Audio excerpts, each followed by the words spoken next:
श्रीगुरुभ्यो नमः। हरिः ओम्। श्रुतिस्मृतिपुराणानामालयं करुणालयं नमामि भगवत्पादशङ्करं लोकशङ्करम्। रूपादिमान्यतः पिण्डः ततो नात्मा घटादिवत् पृथिव्यादिमहाभूतविकारत्वाच्च कुम्भवत्। శంకరులు అంటున్నారు, ఆత్మ గురించి తెలుసుకుని ఆత్మస్వరూపుడమై నిలిచి ఉండము అని అంతకుముందు శ్లోకంలో చెప్పారు. ఇప్పుడు అంటున్నారు దానికి ఫస్ట్ స్టెప్ నెగిటివే. The negative understanding is the highest understanding. Negativism జీవితంలో చాలా గొప్పది. మీరు పాజిటివ్గా అడుగు వేసిన ప్రతిసారి జీవితంలో బద్ధులవుతూ ఉంటారు, బంధంలో పడతారు. వద్దు అని మీరు నెగిటివ్ చేసిన ప్రతిసారి మీరు you may regret immediately, but you live to feel good about it. అది జీవిత సత్యం. మీరు వద్దన్నదే సత్యం, పట్టుకున్నదల్లా బంధమే. దాని రహస్యం ఏంటంటే, మనం జీవితానికి వచ్చినప్పుడు, జీవితం ఆరంభించినప్పుడు we start as a nobody without owning anything. ఇది నాది అనే మాట లేకుండా, ఇది నేను, ఇది నాది అనే మాట లేకుండా మనం జీవితాన్ని స్టార్ట్ చేస్తాం. పూజ్య స్వామీజీ చెప్పేవారు, ఆయన దృష్టాంతాలు విలువైనవి. ఆయన ఏమనేవారంటే, రాజు అన్న పిల్లాడికి రాజు అని పేరు పెట్టారు తల్లిదండ్రులు. రాజు తెలుగు పేరు, అంటే రాజు అని పేరు పెడతారు కదా. రాజు కమ్యూనిటీ నుంచి వచ్చిన దృష్టాంతం అయి ఉండొచ్చు. రాజు ఫలహారం భోజనం చేశాడా అని ఇలా తల్లిదండ్రులు అనుకుంటూ ఉంటారు. సో రాజుకి ఆకలి వేసినప్పుడు రాజు అంటాడు, రాజుకి ఆకలి వేస్తుంది అంటాడు. రాజుకి పాలు కావాలి అంటాడు. రాజుకి చాక్లెట్ కావాలి అంటాడు ఆరంభంలో. తర్వాత ఆఫ్టర్ సమ్ టైం నాకు పాలు కావాలి, నాకు చాక్లెట్ కావాలి అని అంటాడు. అంటే to begin with the response of life ఏ ఉంటుంది. లైఫ్ క్రియాశక్తి, విజ్ఞానశక్తి. క్రియాశక్తి ఆకలి రూపంగా ఉంటుంది. విజ్ఞానశక్తి ఏం చేస్తుంది? ఈ ఆకలికి పరిష్కారము ఆహారము అని విజ్ఞానం. ఆ విజ్ఞానానికి తగ్గట్టుగా ప్రవర్తన. సో క్రియాశక్తి, విజ్ఞానశక్తి కలిపి మనిషిని ప్రవృత్తిలోకి పంపిస్తూ ఉంటాయి. ఆ ప్రవృత్తిలో భాగంగా మొట్టమొదట వాగ్రూపంగా ఆకలి వేస్తున్నది, ఆహారము కావలను అనే వాగ్రూపమైన ప్రవృత్తి. తర్వాత చేతి తల్లిదండ్రులు పెడితే తినక. అక్కడ ఆ క్రియాశక్తి మూమెంట్లో, ఆ విజ్ఞానశక్తి మూమెంట్లో నేను అనే అహంకారం లేని మూమెంట్. అది మూమెంట్ ఉంటుంది, బట్ అహంకారము అసోసియేట్ అయి ఉంటుంది. క్రమంగా అహంకారంలోకి ప్రవేశిస్తాడు. సో మీరు చిన్నప్పుడు దేహాభిమానం లేకుండా ఉన్నప్పుడు సుఖంగా జీవించారు లేదా? జీవించారు కదా. తల్లిదండ్రులు ఉన్నారనుకోండి, అది వేరే సంగతి. వారు చేసే సహాయం వారు చేసిన జీవితం అన్నది ఆ లోపల ఉన్న శక్తిని బట్టే కదా వచ్చింది. దానికి ఎన్ని లోటు రాలేదు కదా. మధ్యలో అహంకారం పెట్టుకోవడం చేత, నేను నాది అని పెట్టుకోవడం చేత మీకు కొత్తగా కలిగిన లాభం ఏమైనా ఉన్నదా? ఏమీ లేదు. స్పిరిచువాలిటీ అంటే ఏమిటో తెలిసిన, మళ్ళీ rediscovering that childhood wisdom, childhood innocence.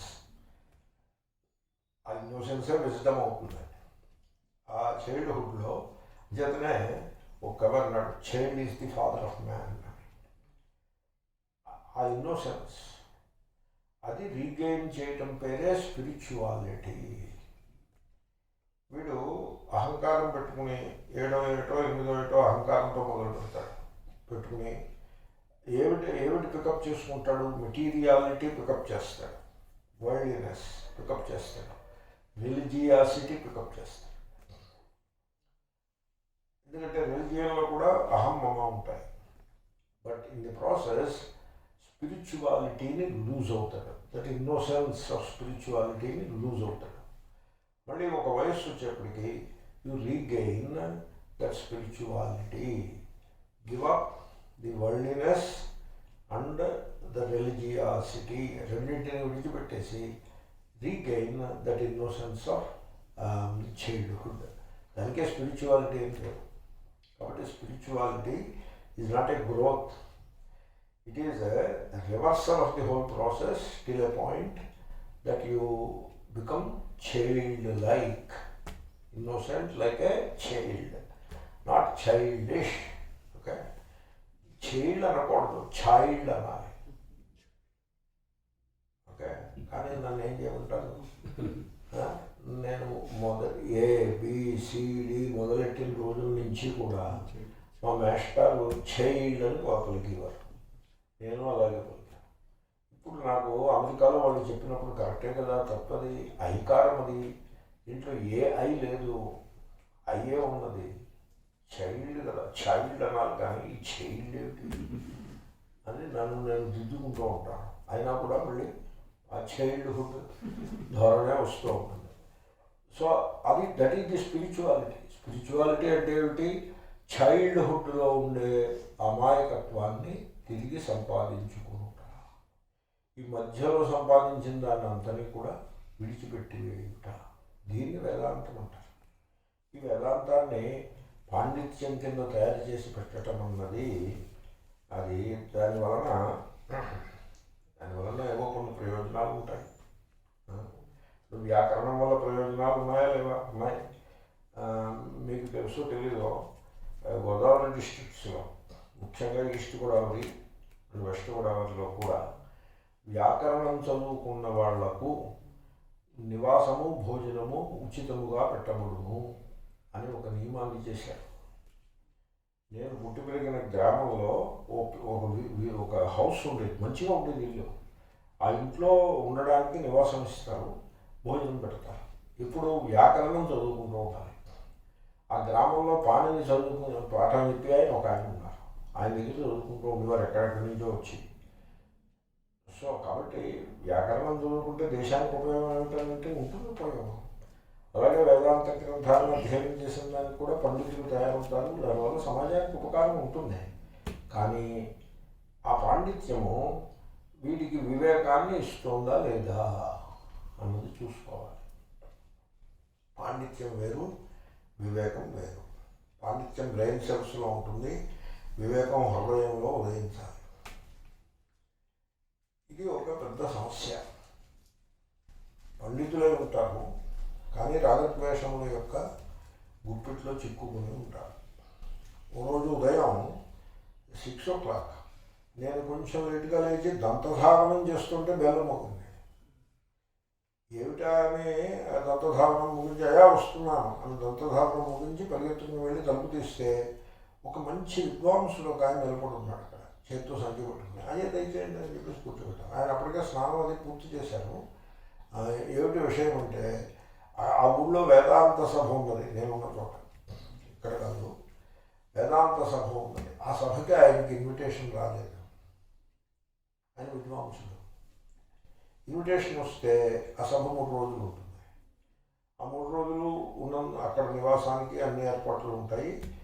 వెళ్ళినా కూడా కాదని అనరు, కానీ సంభావన దగ్గరికి వచ్చేప్పటికి భోజనం పెట్టి పంపించేస్తారు తప్పిస్తే దక్షిణ ఇవ్వకుండా పంపించేస్తారు. ఇది ఇన్విటేషన్ లేదు కనుక పాసిబుల్ అది మీరు మాట చెప్పండి అన్నారు. నేను అన్నాను, నేను చెప్తాను, మీరు సభకు వెళ్ళిపోండి. నేను వాళ్ళకి ఫోన్ చేసి ఆయన వస్తున్నారు, ఆయన సభలో ప్రవేశం, ఆయన పండితుడైన మీ సభకి ఆయన అలంకారము, ఆయన్ని మీరు దయచేసి పాజిటివ్గా స్వీకరించండి, ఆయనకి దక్షిణ మీరు ఇచ్చేసేయండి, మీకు పైసలు తక్కువైతే నేను ఇస్తాను అని వాళ్ళకి ఫోన్ చేసి చెప్పాను. కానీ నేను ఒకటే మనస్సులో అనుకున్నా, ఈ పని నేను చేసేసాను, కానీ మనస్సులో అనుకున్నా, ఈయన ఇంత వేదాంతం చదివారు, ఈ సభ ఆ సభ వల్ల ఆ సభలో వచ్చేటువంటి పార్టిసిపేషన్ వల్ల కలిగే గ్రాటిఫికేషన్ కలుగుతుంది. ఆ సెన్స్ గ్రాటిఫికేషన్, మైండ్ గ్రాటిఫికేషన్ అంటారు దాన్ని. మైండ్కి ఒక సంతృప్తి కలుగుతుంది. ధనమునందలి తృష్ణ అనేది ఉండనే ఉన్నది. సో అంటే అర్థమేంటి, ఇంత వేదాంతం చదివి finally caught in mind gratification and of course little greed for money also. బహుశా he doesn't need that money, if he needs ఏదో చిన్న ఫోన్ కాల్ చేస్తే ఏర్పాటు చేయవచ్చు కూడా. But more than money, more than greed, the mind gratification is important. అప్పుడు అనుకున్నాను నేను, ఓహో, పాండిత్యం వల్ల అహంకార మమకారములు తొలగిపోవటం మాట అటుంచి ఆ పాండిత్యమును మైండ్ గ్రాటిఫికేషన్ కోసం. మీకు నేను కొత్త మాట ఒకటి అందజేస్తున్నా. ఇంగ్లీష్లో కొత్త అని నా అభిప్రాయం కాదు, mechanism behind it. Mind gratification. వేదాంత సభలో పాల్గొవాలి, చర్చలో పాల్గొనాలి, తను పాఠం తను చెప్పాలి, అందరూ అక్కడ శాలువను కప్పాలి, సత్కారం చేయాలి. అప్పుడు మైండ్కి గ్రాటిఫికేషన్ వస్తుంది. That is the moment. ఒక మూమెంట్. మనం వ్యక్తులను నిందించే పనేమి లేదు. ఆ మూమెంట్ నుంచి బయటపడలేకపోవడము ఎంత దురదృష్టము అని నాకు అనిపించింది. ఇది ఒక కాంట్రడిక్షన్. నేను మీ ముందు కాంట్రడిక్షన్లని ప్రవేశపెడుతున్నా.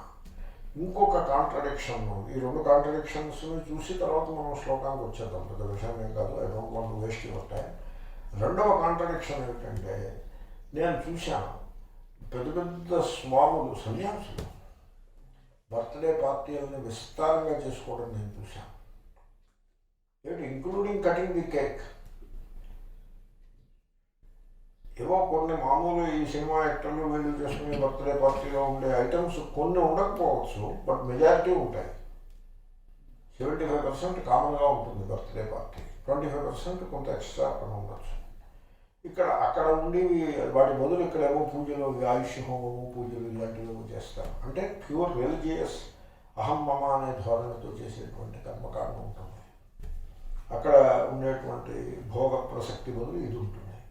మిగతా భోగములు అక్కడ కామన్గా ఉంటాయి. What a pitiable thing it is. తర్వాత ఇంకొకటి చూశాను నేను. ఒక స్వామి పుష్ప అభిషేకం చేయించుకున్నారు. పుష్పాభిషేకం, స్వామికి పుష్పాభిషేకం చేస్తారు. అంటే దేహానికే కదా పుష్పాభిషేకం చేసేది. తర్వాత స్వామిని గజారోహణం, ఏనుగు ఎక్కించడం. ఏనుగు ఎవరు ఎక్కుతారు? స్వామి ఎక్కుతాడా లేకపోతే దేహం ఎక్కుతుందా?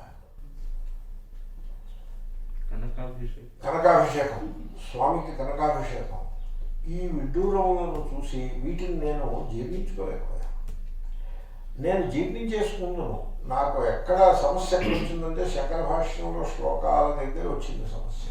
ఈ వేదాంత నిండిమ, ఈ వాక్యవృత్తి, ఇటువంటి శ్లోకాలు చూసినప్పుడల్లా, లేకపోతే ప్రాతస్మరణ స్తోత్రం, నచ భూత సంఘ, ఇవి చూసినప్పుడల్లా ఏమిటి ఈయనేమో ఇలా మాట్లాడతారు, లోకంలో ఇలా ఉన్నది, వాట్ ఈస్ దిస్? ఇది క్రాష్ బాడీ ఐడెంటిఫికేషన్ అన్నట్టుగా ఉన్నది ఒకవైపున.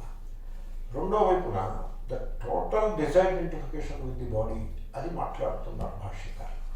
ఇలా ఎందుకు వచ్చిందబ్బా ఇది? What is the secret behind it? ఈ కాంట్రడిక్షన్ నేను ఏదైనా మిస్ అయిపోతున్నానా ఏమి అని నేను మల్లగుల్లాలు పడుతూ ఉండేవాడిని. ఛాందోగ్యం చూశాను నేను, 8వ అధ్యాయం. మా నాయనగారి దగ్గర పాఠం చదువుతూ ఉండేవాడిని. 8వ అధ్యాయంలో ఈ ఆసురీ ఉపనిషత్తు అనే మాట వచ్చింది.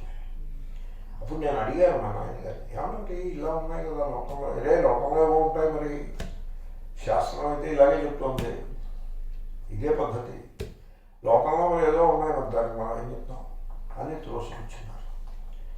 కాబట్టి అక్కడ అంటే అది కనుక మీరు చూసినట్లయితే 8వ అధ్యాయంలో ఆ పార్ట్, యాసురీ ఉపనిషత్తు పార్ట్ చూసినట్లయితే, మనిషి ప్రాణం పోయిన తర్వాత దేహానికి చేసేటువంటి చర్యలు ఏవైతే కలవో, పెద్ద పెద్ద స్వాములు సందర్భంలో చేసేవి, వాటిని అన్నిటినీ కూడా ఆసురీ ఉపనిషత్తులో లెక్క వేశారు. కామ్గా దేహాన్ని డిస్పోజ్ ఆఫ్ చేసాక వస్తే పర్వాలేదు, కానీ మోర్ దాన్ దట్ మీరు ఏది చేసినా అది ఆసురీ ఉపనిషత్తు అవుతుంది అని చెప్పారు. స్వామి దేహానికి అభిషేకం చేస్తారు, ఫిజికల్ బాడీకి. ఒకసారి చాంద్రోగ్యం చదివి అది డజ్ ఇట్ అడ్మిట్ అనేది చూసుకుని చేయొద్దు. Amazing, what is this contradiction అని. ఇది ఇప్పటికీ నాకు రిజాల్వ్ కాలేదు. ఎందుకంటే నేనేమైనా మిస్ అయిపోతున్నానా, బహుశా వాళ్ళు చేసే దాంట్లో ఏదో ఉంటుందేమో, నేను మిస్ అవుతున్నానేమో అని నేను సతమతమైన రోజులు లేకపోలేదు. ఈ కాంట్రడిక్షన్స్ ఉన్నాయి. శ్లోకం చూద్దాం. రూపాదిమాన్యత పిండస్తతో నాత్మా ఘటాదివత్ పృథివ్యాది మహాభూత వికారత్వాచ్చ కుంభవత్ రూపాదిమాన్ యతః పిండః తతః ఆత్మా ఘటాదివత్ పృథివ్యాది మహాభూత వికారత్వాత్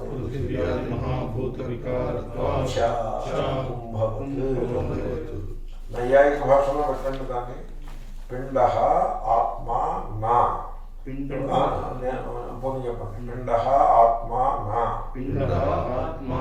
రూపాదిమత్వాత్ ఘటాధిపత్ నైయాయిక భాషలో పెట్టారు. పిండ అంటే దేహము, ఆత్మ కాదు. ఎందువల్ల? రూపము మొదలైనవి కలది కనుక. మొదలైన దానికి ఏదో చెప్తాను. Like what? ఘటము వలె. పర్వతవన్యమాన్ ధూమాత్ యథా మహానసః అన్నట్లు. అలాగే మరొకటి ఆత్మా పిండ నా పృథివ్యాది మహాభూత వికారత్వాత్ కుంభవత్. అర్థం చెప్తాం. యతః ఎందువలనైతే పిండ దేహము రూపాదిమాన్ రూపము శబ్దము మొదలైనవి కలది గనుక. కలది యొగుట వలన శబ్దం ఉంటుంది. లేకపోతే శబ్దం పొట్టలో ఏవో శబ్దాలు వస్తూ ఉంటాయి. రూపంతో పాటు మరొకటి పెట్టుకోండి. లేకపోతే స్పర్శ కలది అవ్వటం వలన. ఓకే, శబ్దము స్పర్శ. రూపానికి అటు శబ్దము స్పర్శ ఉన్నాయి, ఇటు ఇంకోటి ఉన్నాయి. ఆత్మ తతః అందువలన ఆత్మాన ఆత్మ కాదు ఘటాధిపత్ ఘటము పటము మొదలైనవి వలె ఆత్మ కాదు. దీన్ని పిండము అన్నారు. పిండ శబ్దం చక్కటి శబ్దం. పిండము అంటే ఎలా చేస్తారంటే అన్నాన్ని ఉడికించి అలా అన్నం ముద్దం తీసుకుని ఇలా ఇలా చేస్తే పిండం అవుతుంది. ఇది అలా చేసిందే. సో ఆ ఉడికించిన అన్నాన్ని తల్లి తింటుంది. ఆమె ఉదరంలో ఈ అన్నము దాంట్లో ఉన్నటువంటి పోషక పదార్థాలని తీసుకుని అలా తీసుకుని అవి అలా ఉదరంలో అలాగే ఉంటాయి.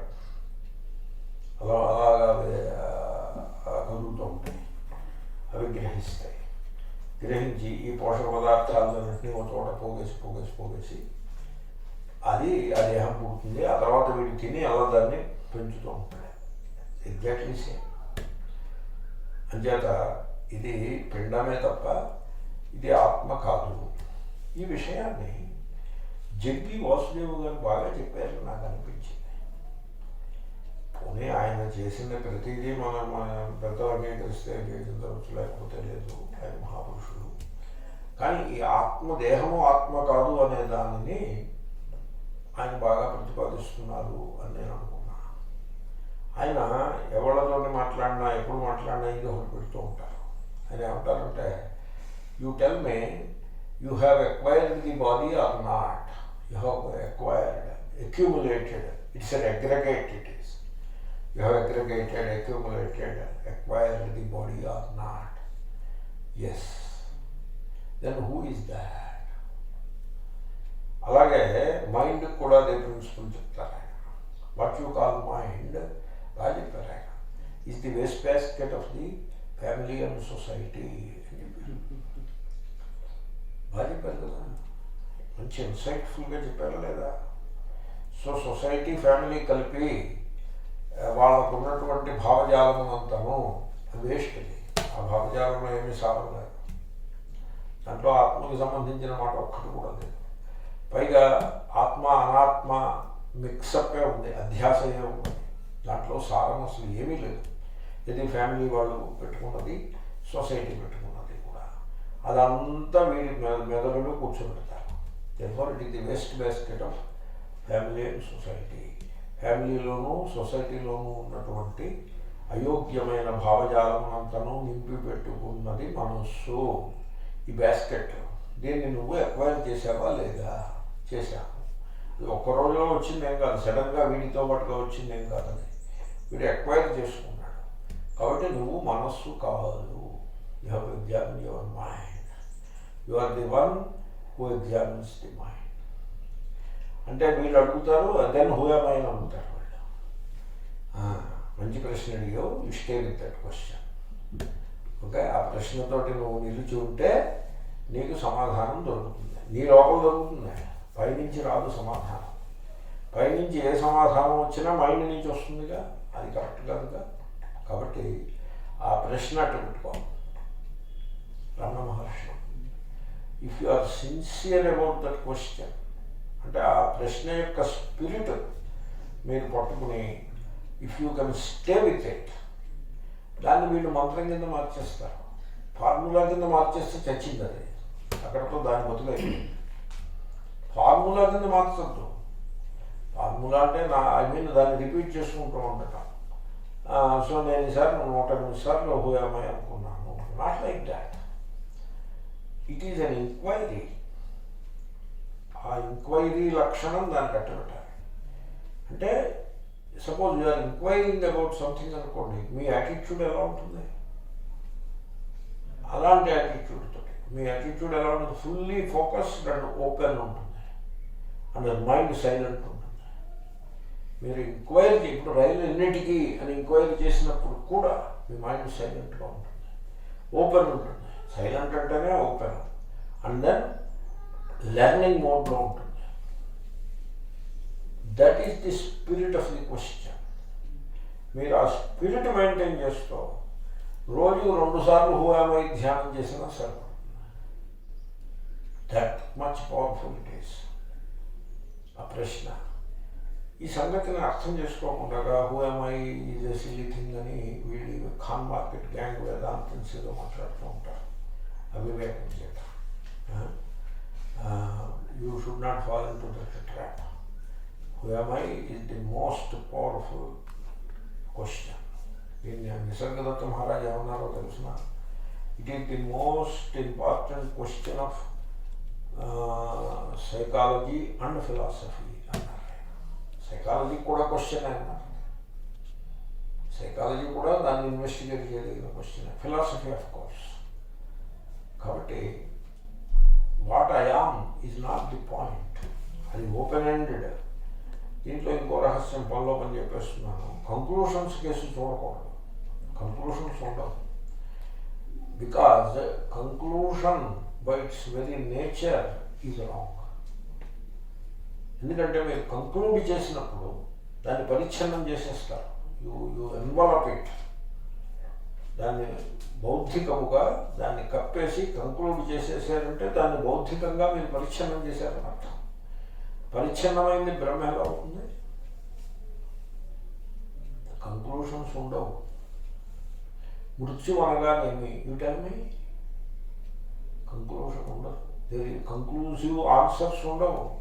ఇది 10వ తరగతి అరిథమెటిక్ కాదు ఇది. ఇక్కడ ఆన్సర్స్ ఉండవు. అలాగే what is maths? There is no answer. What is energy? There is no answer. What is gravitation? There is no answer. Still enquiry పోతూనే ఉంటుంది. అది అరే ఫిజికల్ థింగ్స్కే ఎంక్వైరీ ఎలా పోతుంది, వాట్ టు స్పీక్ ఆఫ్ ఆత్మ? కాబట్టి కంక్లూషన్ ఉండదు, క్వశ్చనే ఉంటుంది.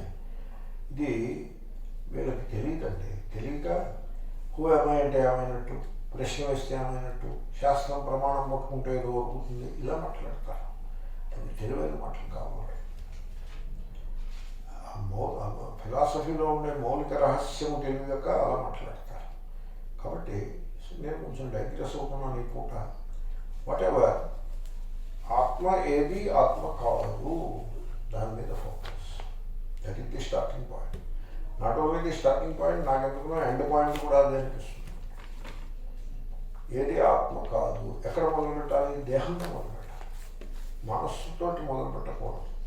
మనస్సును కూడా కలుపుకుంటాము, ముందు దేహంతో మొదలు పెట్టమన్నారు. దేహాభిమానం లేకుండా ఉంటే ఇది నేనేమంటానంటే, నేను ప్రతిపాదించే శైలి ఈ దేహాభిమానమును విడిచిపెట్టుట అనేది ఫిలాసఫీ కాదయ్య, అది ప్రాగ్మాటిజం ఆఫ్ లైఫ్ అని నేను అంటాను. ఫిలాసఫీ దాకా వెళ్ళకు నువ్వు, ఆత్మ మోక్షము అంత పెద్ద పెద్ద మాట్లాడద్దు. నువ్వు నీ శేష జీవితాన్ని మీనింగ్ఫుల్గా క్వాలిటీ ఆఫ్ లైఫ్ని రిటైన్ చేసుకుంటూ బ్రతకాలనుకుంటున్నావా, లేకపోతే సతమతమవుతూ సఫర్ అవుతూ బ్రతకాలనుకుంటున్నావా? How do you want to live the rest of your life? This applies to elderly people very particularly. ఎందుకంటే వాళ్ళకి ఎంతో కాలం లేదు. ఇంకా ఆ ఉన్న కాలంలో డిఫికల్టీస్ ఎక్కువ ఉంటాయి. మంచి పీరియడ్ అంతా అయిపోయింది, పరుగులు తీసే పీరియడ్ అయిపోయింది. ఇప్పుడు నడవడానికి కష్టపడే పీరియడ్ వచ్చేసింది. కాబట్టి ఈ టైంలో మిగిలిన శేష జీవితం ఎంతో ఉండదు, కొద్దిగా ఉంటుంది. శేషం ఎప్పుడు తక్కువ ఉంటుంది కదా, ఈ చెవిలో ఉన్నదానికంటే తక్కువ ఉంటుంది శేషం. ఆ శేష జీవితము అది ప్రాగ్మాటిక్గా పీస్ఫుల్గా ఉన్నంతలో శాంతముగా ఉండాలి అంటే వీడు దేహాభిమానాన్ని త్యాగం చేయక తప్పదు. ఇది pragmatism of life, leave alone philosophy of life. కాబట్టి ఎందుకు తెలుసునండి, రోగం అనేది దేహానికి వస్తుంది తప్ప మీకు రాదు.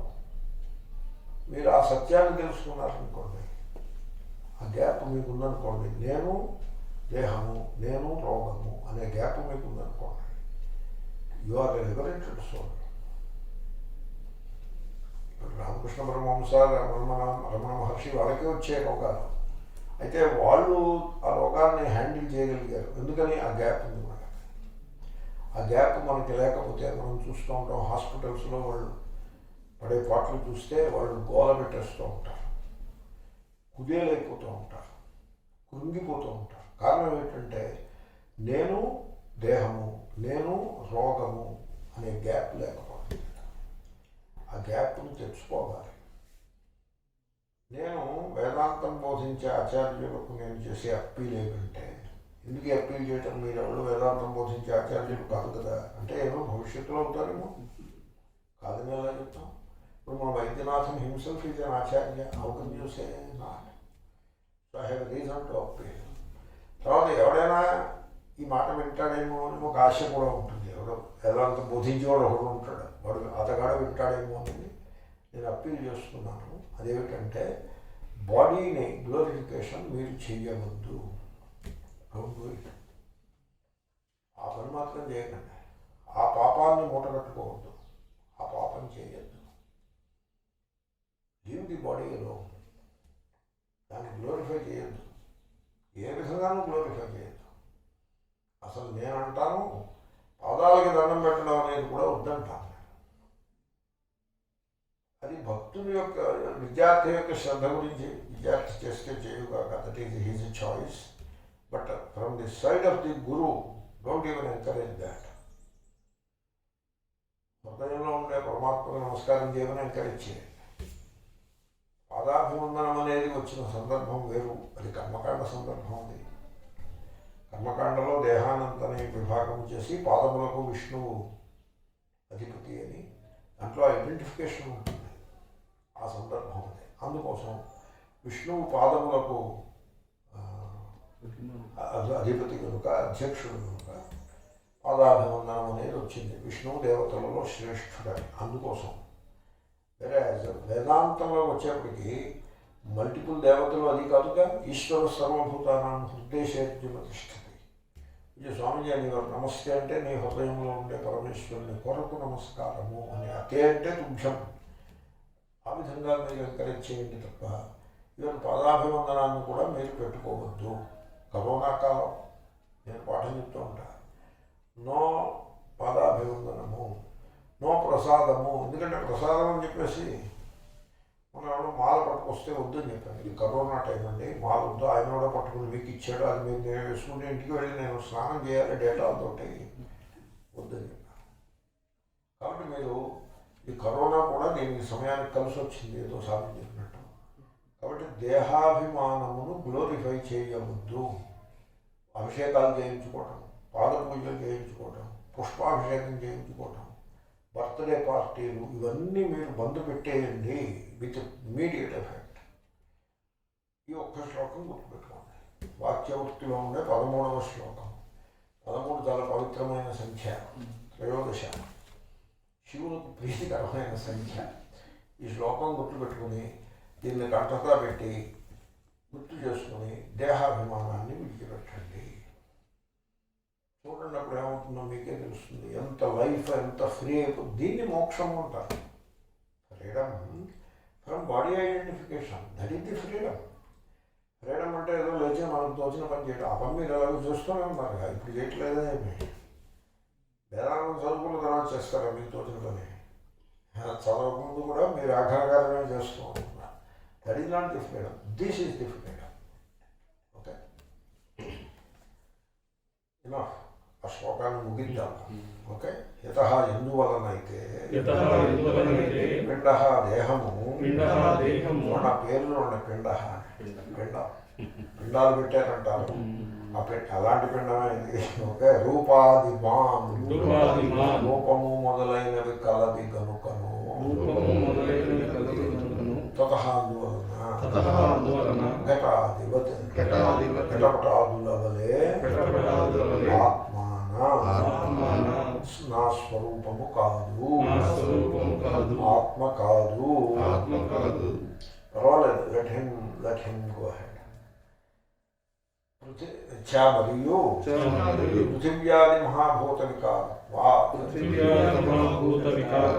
పృథివీ ఆపః తేజస్ వాయు ఆకాశః అనే పంచభూతముల యొక్క వికారము అగుట వలన, అంటే అవి కలిసి పుట్టినది అవుట వలన, వికారం అంటే వాటి మేళవింపు వల్ల పుట్టినది అవుట వలన కుంభవత్ ఘటము వలె ఆత్మాన ఆత్మ కాదు. దీనికి ఒక మహాపురుషుడు ఒక దృష్టాంతం చెప్పారు. కుండ తీసుకుని దాంట్లో సగం నీళ్లు పోసి ఎదురకుండా పెట్టమన్నారు. ఈ దేహానికి దానికి తేడా లేదని చెప్పారు. సగం నీళ్ళు ఎందుకో తెలిసిన, వాయువు ఆకాశమును సంగ్రహించడం కోసం. కుండ తీసుకుని సగం నీళ్లు పోస్తే మరి అగ్ని మాట ఏమిటంటే నీటికి వేడి ఉంటుంది, కుండకి వేడి ఉంటుంది. కొన్ని సగం నీళ్లు పోయింది, గోరువెచ్చని నీళ్లు సగం పోయింది. ఇప్పుడు దానికి దేహానికి తేడా ఏమిటి? ఎందుకు కుంభవత్. చాలా అందమైన శ్లోకం. ఎంత ముద్దుగా చెప్పారో చూడండి భాష్యకారులు. ఈ అధ్యాస భాష్యంలో ఇదే టాపిక్. పశ్వాదిభిశ్చ విశేషాత్ అని సంగ్రహవాక్యం. దాని తర్వాత ఇంత పొడుగు వివరణ భాష్యం ఉంటుంది. పశువుకి మనిషికి తేడా ఉంది, దేహం దృష్ట్యా తేడా ఉంది. అంతే పశుపతి పశువునాం చతుష్పదాముతద్విపదాం అని మంత్రము కూడా కలదు. శివుడికి పశుపతి అని పేరు. ఈ పశుపతి అనే అభిప్రాయము ఇక్కడి నుంచి మిడిల్ ఈస్ట్కి వెళ్ళింది. అది సిల్క్ రోడ్లో వెళ్ళి అక్కడ దేవుడు బిడ్డడు షెఫర్డ్. షెఫర్డ్ అంటే ఇక్కడ కౌహర్డ్ అన్నట్టుగా షెఫర్డ్. కౌహర్డ్ బాయ్ కదా శ్రీకృష్ణుడు, అక్కడ షెఫర్డ్. షీప్ని హర్డ్ చేసేవాడు షెఫర్డ్. పశుపతి అది అలా వచ్చింది. దేవుడికి పశుపతి అని పేరు. చతుష్పదాం ద్విపదా, 4 కాళ్ళు ఉన్నా పశుపతే, 2 కాళ్ళు కూడా పశుపతే.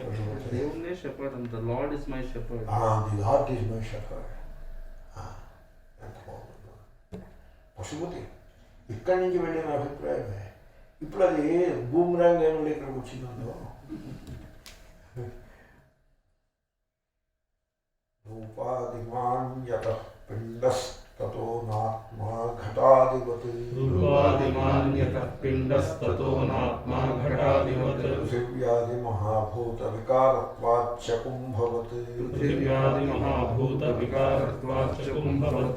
అనాత్మాయది పిండోయం ముక్తహేతు బలాన్మతః కరామలకవత్ సాక్షాత్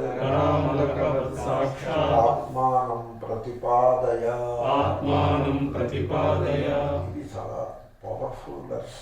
ఆయన ఏమంటున్నారో తెలిసిన, నువ్వు ఇంత పని చేయగలవు, ఈ దేహము ఆత్మ కాదు అని నువ్వు తెలుసుకోవడం ఎలాగా? How to know? ఇప్పుడు మీరు ఇంటలెక్చువల్గా తెలుసుకుంటూనే ఉన్నారు. ఇప్పుడు 2 అనుమానాలు చెప్పాము, కుంభవత్ ఘటాధివత్, అది 2 హేతువులు చెప్పాం కదా. That is called intellectually knowing it. So ఓ మహాత్ముడు చెప్పాడు, intellectually you should know, verbally you should know. అతను కూడా అయింది కదా. Then emotionally you should know. Emotionally అంటే ఏమిటి? మీరు ఇమోషన్ చూసుకోవాలి, మీ ఇమోషనల్ స్ట్రక్చర్ చూసుకోవాలి. ఇప్పుడు నాకు బాగా గుర్తు, మా అమ్మగారు అన్నారు నాతో, నాన్న ఈవేళ నీ పుట్టినరోజురా అన్నారు. పాపం వాళ్ళు ఎదుగురు, పుట్టినరోజు అనే మాట ఎదుగురు. ఎందుకనో ఆవిడకి ఒకసారి నేను ఆ టైంలో ఇంట్లో ఉన్నా, ఎప్పుడు ఇంట్లో ఉండేవాడిని కదా, ఎక్కడో పోయి ఉండేవాడిని, గురుకులంలో పని ఉండేవాళ్ళం. ఆ రోజు పొరపాటున ఇంట్లో ఉన్నా. నాన్న నీ పుట్టినరోజులా ఈవేళ అని అన్నారు ఆమె. అని ఏమీ ప్రత్యేకించి ఏమీ చేయలేదు, ఏదో స్వీట్ ఏదో చేశారో లేకపోతే అది కూడా లేదు, వాటెవర్. అప్పుడు నాకు ఓహో అన్నట్టుగా అనిపించింది. That is the emotionalism, that is the emotion. So ఈవేళ నా పుట్టినరోజు అండి అని అంటారు, ఆశీర్వదించండి అంటారు. He is emotionally identified with the body. ఆ టైంలో ఆశీర్వదించేస్తాం, అదేమీ లేదు, వాళ్ళని నిరుత్సాహపరచము. వాళ్ళు పుట్టినరోజుని వాళ్ళు అనుకుంటుంటే కాదని నేను ఎందుకు అంటాను. But that is how you are identified emotionally. సంసారంలో అలాగే ఉంటారు. ఒక పెద్ద స్వామి నేను ఈరోజు పుట్టినరోజు అన్నాను అనుకోండి, now what to do with him? What should we do with him? It is a big problem. ఎందుకంటే you are emotionally identified there. So verbally you should disidentify. అహం దేహ నా అని మీరు 1కి 10 సార్లు నచ భూత సంఘ verbally. Then intellectually which we're doing. Emotionally also you should disidentify. ఆ ఇమోషనలిజం అన్నింటిలోకి ఎక్కువ పవర్ఫుల్ ఇమోషన్ ఉంటుంది.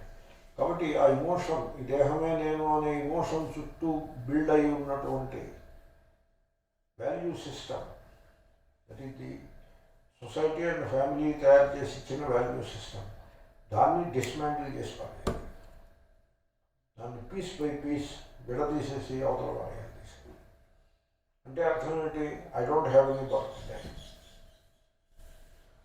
ఇమోషనల్గా I don't have anything called birthday. ఇమోషనల్గా నేను చెప్తూ ఉంటాను, అమెరికాలో పాఠం చెప్పేటప్పుడు చెప్తూ ఉంటాను, ఇమ్మిగ్రేషన్లోనూ CVS దగ్గర తప్ప డేట్ ఆఫ్ బర్త్ అనేది లేదు. ఇమ్మిగ్రేషన్లో వాడు అడుగుతాడు, what is your age, what is your date of birth అనేది వాడి దగ్గర ఉంటుంది. అయినా కూడా వాడు for some reason he asks, occasionally he asks, not always. అడిగినప్పుడు చెప్తాం. వాడు ఏం చూసుకుంటున్నాడంటే, వాడికి ఒక జనరల్ రూల్ ఉంది. టెర్రరిస్టులు వాడు ఏజ్ గ్రూపు ఒకటి ఉంటుంది. 70 దాటాక ఇంకా వాడు టెర్రరిస్ట్ ఏమిటి, 20 ముందు ఇంకా వాడు 16 ముందు టెర్రరిస్ట్ ఏమిటి అని వాళ్ళు ఏదో ఒక కట్ ఆఫ్ పాయింట్ పెట్టుకున్నారు యాజ్ ఆఫ్ టుడే. అది వైలేట్ అయినప్పుడు ఇంకా మళ్ళీ అది కూడా వస్తుంది, అది వేరే సంగతి, as of today. Okay. So కనుక వాడు అది చూసుకుంటాడు, అందుకోసం వాడు అడుగుతాడు. CVS వాడు ఎప్పుడు అడుగుతూ ఉంటాడు. CVSలో మీరు అడుగు CVS అంటే మందుల షాప్ ఉన్నాయి. ఇక్కడ మీరు అపోలోలో అడుగు పెట్టగానే నీ డేట్ ఆఫ్ బర్త్ ఎంతని ఎప్పుడైనా అడుగుతాడా? పిచ్చెత్తిందా ఎప్పుడు అనుకుంటారు అడిగితే. అక్కడ CVSలో వెళ్ళగానే hello sir what is your date of birth అని అడుగుతున్నాను. సరే అమ్మా అని చెప్తాం. అది వెరిఫై చేసుకుంటుంది. మన బ్రతుకంతా అక్కడ ఆవిడకి కంప్యూటర్ మీద ఉంటుంది, వెరిఫై చేసుకుని అప్పుడు ఇస్తుంది మందు. ఏది దిక్కుమాల టైలినాల్ కూడా, టైలినాల్ కాకపోవచ్చు, సంథింగ్ సిమిలర్ టు దాట్. దానికి కూడా టూత్పేస్ట్ ఒకటి ఉంటుంది, ప్రిస్క్రిప్షన్ టూత్పేస్ట్, ఏదో ఫ్లోరైడ్ ఎక్కువ ఉన్నది, దానికి కూడా డేట్ ఆఫ్ బర్త్ అడిగిస్తుంది. అక్కడ మినహాయించి 2 ప్లేస్లో మినహాయించి I don't have a date of birth. Why? was not born. No. మీకు ఆయుష్య హోమం చేయించమంటారా? నో. Why? Because I'm not going to die. ఎప్పుడైతే ఐఎమ్ నాట్ బోర్న్ అంటారో I'm not going to die. ఎక్ సంత్కి వసీయత్ అని ఆయన రామ్ సుక్తాజీ మహారాజు రాసి పెట్టినారు. చాలా బాగా రాశారు. దాన్ని మన అమ్మగారు మంగళ తెలుగులో అనువదించారు, బాగా అనువదించారు. ఎప్పుడో దాన్ని ప్రింట్ చేసి పబ్లిష్ చేయడం అనేది చేయాలి. కాబట్టి అది ఇమోషనల్లీ డిసైడెంటిఫికేషన్ విత్ ది బాడీ. మూడు చెప్తున్నాను. ఇంకోటి ఏదైనా ఉందా అన్నట్టుగా మనస్సులో వెనకాల చిన్న శంక. దీనికి ఒక రహస్యం ఉందండి. You live as if you are not the body. అంతే. అయితే దీంట్లో ఇంకో చిన్న రహస్యం కూడా కలదు. మీరు దేహాభిమానం నుంచి బయటపడాలి కదా. That is the point. To realize that you are not the body. చిన్న ట్రిక్ ఒకటి ఉన్నది, ప్రికాషన్. అదేమంటే ఇప్పుడు మామూలుగా ఎక్స్పెరిమెంట్ చెప్పినప్పుడు ప్రికాషన్స్ అని రాస్తాం. ఈ ప్రికాషన్స్ చూసుకోలేకపోతే నీ ఎక్స్పెరిమెంట్ ఫెయిల్ అయిపోతుంది అన్నట్లుగా ఇక్కడ కూడా దేహం అనారోగ్యంగా ఉంటే నువ్వు డిజైడెంటిఫై చేయలేవు. That is the precaution. కాబట్టి జ్వరంగా ఉన్నవాడికి దేహం నువ్వు కావు అని పాఠం చెప్తే అది వాడికి ఎక్కదు. వాడు ఆరోగ్యంగా ఉన్నప్పుడు పాఠం చెప్పేస్తే అది వాడికి బుర్రలోకి వెళ్తే అది జ్వరం వచ్చినప్పుడు ఉపయోగపడుతుంది తప్ప, జ్వరంగా ఉన్నవాడికి పాఠం చెప్తే అది ఎక్కదు. ఎందుకో తెలుసిన, there is a kind of a law. A sick body will hold you back. You cannot go beyond the body while the body is sick. Same thing applies to mind also. While the mind is sick అంటే angry, hateful, malicious, అలా ఉన్న mind అది sick mind అని. దీనికి ఒక మహాత్ముడు అన్నారు, కుళ్ళిపోతున్న ఆహారం నుంచి దుర్వాసన వచ్చినట్టుగా ఆ సిక్ మైండ్ నుంచి దుర్వాసన వస్తుంది. ఆ దుర్వాసన ఏ రూపంగా ఉంటుంది? జలసి, ఇవన్నీ. అది దుర్వాసన. అటువంటి మైండ్ అలా ఉండగా మీరు డిజైడెంటిఫై అవ్వలేరు. మైండ్ కొంచెం శుద్ధి అవ్వాలి, కొంచెం ఉపాసన ఏదో చేసుకుని అది పవిత్రం అవ్వాలి. అప్పుడు సైలెంట్ అవుతుంది. పవిత్రమవుతున్నప్పుడు సైలెంట్ కూడా అవుతుంది, మోర్ ఆర్ లెస్. అప్పుడు you can go beyond the mind. But ultimately you have to go beyond the mind. ఇంట్లో ఇంకో రహస్యం, as you go beyond the mind becomes silent. Works both ways. Same thing applies to the body also. As you go beyond the body, as you rise about the body identification, మీ ఆరోగ్యం, మీ దేహం కూడా ఆరోగ్యంగా ఉంటుంది. It contributes to the good health. Therefore it works both వేస్. మీరు రెండు విధములుగా కూడా దాన్ని వర్కౌట్ చేసుకోవాలి. కాబట్టి దేహారోగ్యాన్ని కాపాడుకుంటూ, ఇంకో రహస్యం, దేహాభిమాన త్యాగము, దేహారోగ్య పరిరక్షణము రెండు డిఫరెంట్ టాపిక్స్ కావు, రెండు ఒకటే. మీకు అసలు దేహానికి రోగం ఎందుకు వస్తుందో తెలుసునండి. దేహం గురించి అభిమానం ఎక్కువ అవడం చేతనే దేహానికి రోగం వస్తుంది. దీన్ని మైక్రో మేనేజ్మెంట్ అంటారు. మీరు మైక్రో మేనేజ్మెంట్ చేస్తూ ఉంటే దేహాన్ని ఏదో రోగం బయటపడుతూనే ఉంటుంది. అంత మైక్రో మేనేజ్మెంట్ చేయకూడదు. మైక్రో మేనేజ్మెంట్లో ఐడెంటిఫికేషన్ ఇన్వాల్వ్ అయి ఉంటుంది. మీరు చేయాల్సింది అలా ఏంటంటే ఓవరాల్గా దాని హెల్త్ చూసుకోవాలి. The best way to keep the body healthy so that you can rise above the body. Not because the healthy body will do some service to you. You don't need any service from the body. You only have to rise above the body. దానికోసం మీకు దేహము ఆరోగ్యంగా ఉండాలి. The best way to keep the body healthy is emotionally disidentify with the body. అప్పుడు మీరు దేహాన్ని ఆరోగ్యంగా ఉంచటంలో సఫలీకృతులు అవుతారు. సో ఇవన్నీ ఇంటర్ రిలేటెడ్గా ఉంటాయి. ఇంకొక రహస్యం చెప్తానన్నాను. ఆ రహస్యం ఏంటంటే దేహము యూ హ్యావ్ టు అండర్స్టాండ్. దేహము ఆత్మ కాదు. అది దెన్ వాట్ ఈజ్ ఇట్? ఆత్మ ఏమిటి తర్వాత చూద్దాం. ముందు what is the body? It is a tool of action. That is what body is. Body is a tool of action. అంచేతనే మీరు బాడీని ఎక్కువసేపు సోఫాల్లోనూ వాటిల్లోనూ పడేసి అట్టే పెట్టకూడదు. గంట అయ్యేప్పటికి లేచి తిరగడం ప్రారంభించాలి దేహం. ఎందుకంటే it is not meant for sitting continuously. మామూలుగా ఈ ఇవల్యూషనరీ బయాలజీ అని ఒక టాపిక్ ఉన్నది, ఒక సబ్జెక్ట్. అది ఇవల్యూషనరీ బయాలజీ. వాడు 4-legged ప్రాణి ఇవాల్వ్ అయ్యి 2-legged అయింది. The purpose of that is the 2-legged animal has to walk more than the 4-legged animal. Walking becomes easier. 4 legs animal kante 2-legged animal. It is the evolutionary biology. So the conclusion of that study is that the legs are meant for walking. Legs are meant for walking. ఇప్పుడు cycle కొని మీరు గరాజ్లో తాళం వేసి పెట్టారనుకోండి, నెల తర్వాత cycle ఏమవుతుంది? తుప్పు పడుతుంది. Same thing applies to the body. Use it or lose it అన్నట్టుగా ఉంటుంది. కాబట్టి బాడీని బాగా యూజ్ చేసేస్తూ ఉండాలి. There is a trap in it. ఆ ట్రాప్ ఏమిటంటే, నాకు మోకాళ్ళు నొప్పిగా ఉన్నాయండి అంచేత నేను నడవట్లేదు అంటాడు. ఆ మాట వాడు అన్నాడంటే అది తనకి తాను శాపం పెట్టుకున్నట్టే. ఎందుకంటే మోకాళ్ళ నొప్పి ఎందుకు వచ్చిందో తెలిసినా వీడు నడవడం మానేయడం మూలంగా వచ్చిందని. ఆ మాట అసలు అననే వద్దు. మోకాళ్ళు మెంట్ ఫర్ వాకింగ్. మీరు నడుస్తూ ఉండండి. ఇది మీకు డాక్టర్లు కూడా చెప్తారు. మీరు నడవడం మానేస్తే మోకాళ్ళ నొప్పులు తగ్గవు. మీరు నడుస్తూనే ఉండాలి, అప్పుడు అవి సెట్ అవుతాయి. చూసుకోండి, దాంట్లో ఉండే కిటికీ మీకే తెలుస్తుంది. కాబట్టి దేహాభిమానము నుండి బయటపడే ఉపాయం ఏమనగా దేహమును ఆరోగ్యముగా ఉంచుట. దేహమును ఆరోగ్యముగా ఉంచే ఉపాయం ఏమనగా దేహమును కార్యరతముగా ఉంచుకుంటా. అది పనిచేస్తూ ఉండాలి. దీని మీద సెయింట్ ఫ్రాన్సిస్ ఆఫ్ అసీసీ అని ఓ మహాత్ముడు ఉండేవాడు. ఆయన పేరు పెట్టాడు, బ్రదర్ డాంకీ అని పేరు పెట్టాడు. దేహానికి బ్రదర్ డాంకీ అని పేరు పెట్టాడు. That is what the body is. డాంకీని మనం ప్రేమగా చూడాలి. దాని మీద బరువులు పెట్టి మోయిస్తూ ఉంటారు. బరువు పెడతారు, మోస్తూ ఉంటుంది. డాంకీ మీద ఎక్కి వెళ్తారు ఇటు.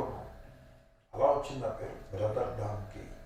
So use this as a donkey. It is meant for hard work.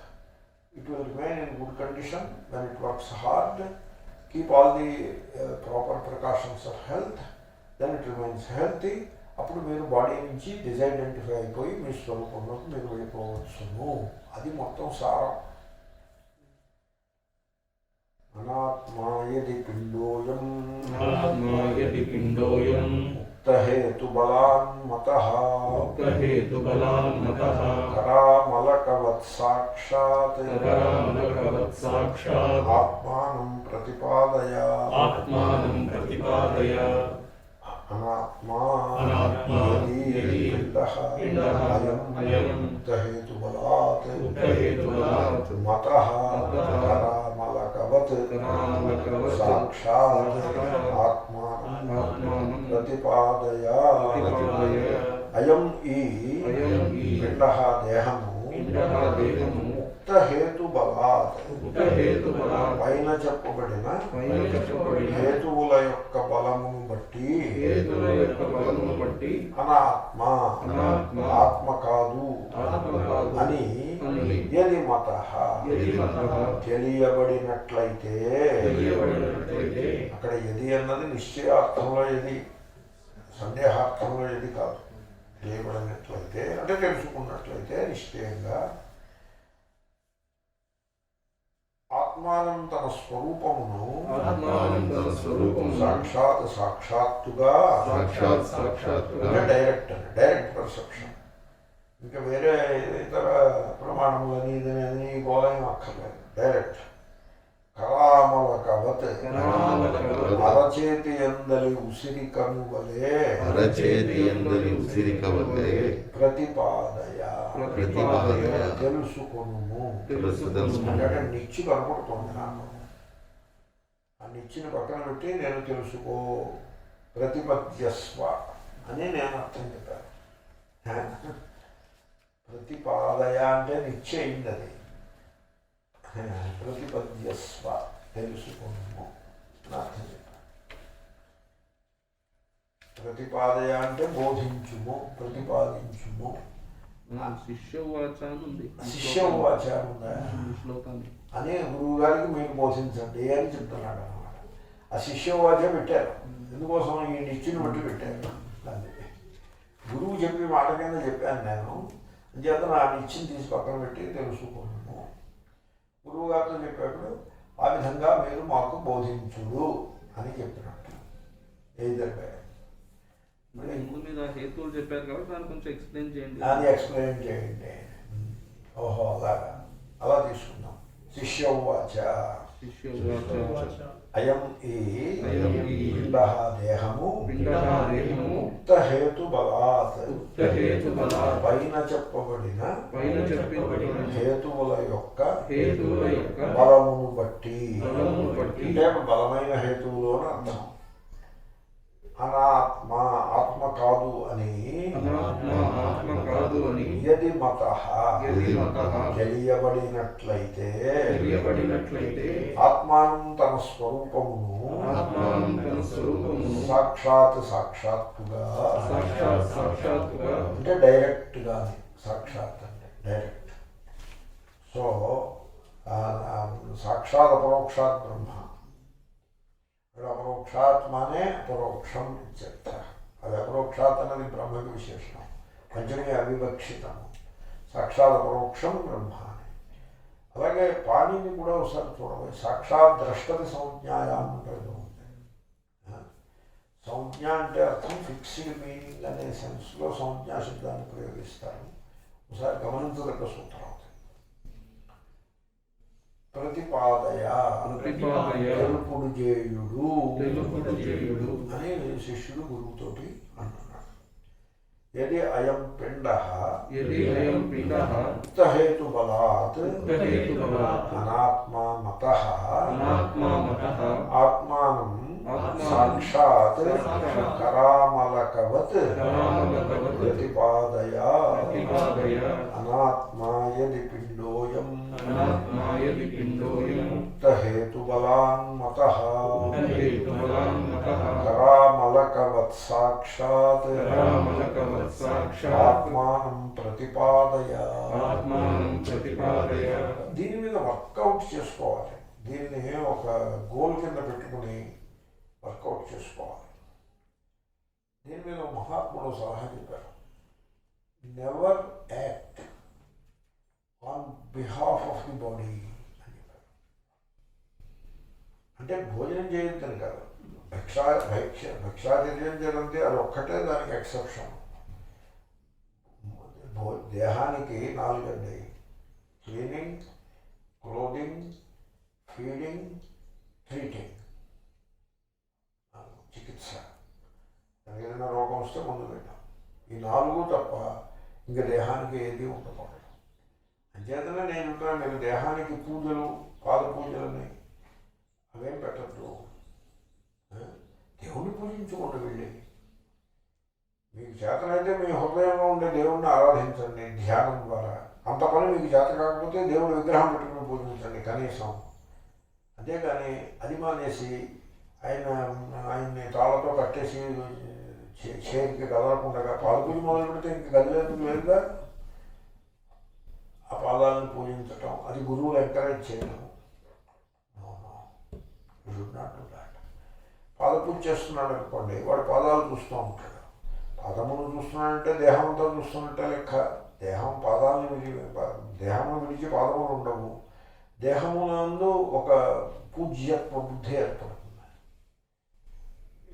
మనిషి దీనికోసం ప్రిన్సిపల్ ఉంది. మనిషిని నువ్వు పూజించే దేవుడి గురించి చెప్పు, నాకు నీ గురించి నేను చెప్తాను అని ఒక ప్రిన్సిపల్. వాడు ఏం దేవుణ్ణి పూజిస్తున్నాడో చెప్తే వాడు ఏం చేస్తున్నాడో చెప్పచ్చు. దీపావళి నాడు లక్ష్మీదేవి ఫోటోకి రూపాయి కాసులతో పూజ చేస్తున్నాడండి. వాడి ప్రొఫెషన్ ఏమిటై ఉంటుంది? బిజినెస్ మ్యాన్ అయి ఉంటుంది. కుబేర యంత్రానికి పూజ చేస్తున్నాడండి. వాడు ఏమై ఉంటాడు?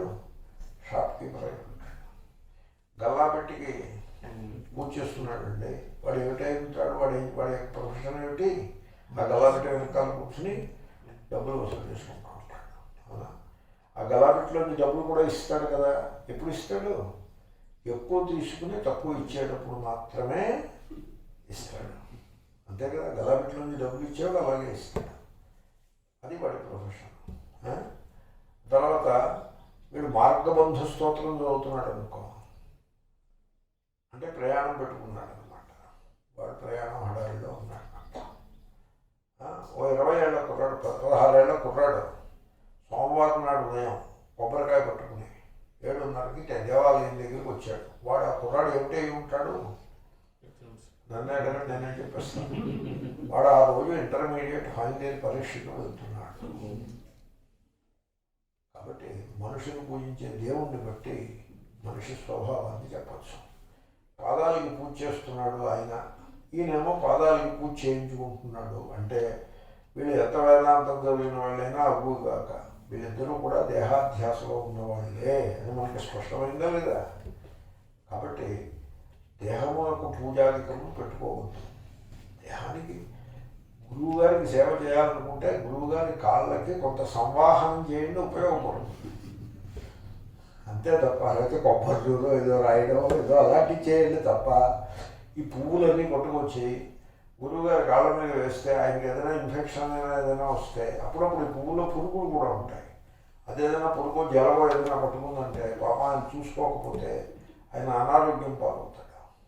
కాబట్టి ఇలాంటి పిచ్చి వేషాలు కట్టిపెట్టి గురువులు కూడా, వేదాంత గురువులు కూడా దీని స్పిరిట్ని, ఈ 2 శ్లోకాల స్పిరిట్ని తీసుకుని ఈ దేహాభిమానాన్ని పెంచి పోషించే కర్మకాండనంతా కూడా త్రోసిపుచ్చవలేను అని నేను మనవి చేయుచున్నాను. అనాత్మాయది పిండోయముక్తహేతుబలాన్మతః రామలకవత్ సాక్షాదాత్మానం ప్రతిపాదయ. ఇది రేపటి క్లాసు, రేపు ఉదయం క్లాసు ఉంటుంది. రేపటి క్లాసుకి మీకు మననము. ఘటద్రష్ట ఘటాద్భిన్నః సర్వథా న ఘటో యథా దేహద్రష్ట తథా దేహః నాహమిత్యవధారయ. పూర్ణమిదం పూర్ణాత్ పూర్ణముదచ్యతే పూర్ణస్య పూర్ణమాదాయ పూర్ణమేవావశిష్యతే. ఓం శాంతి శాంతి శాంతి. సాయంకాలము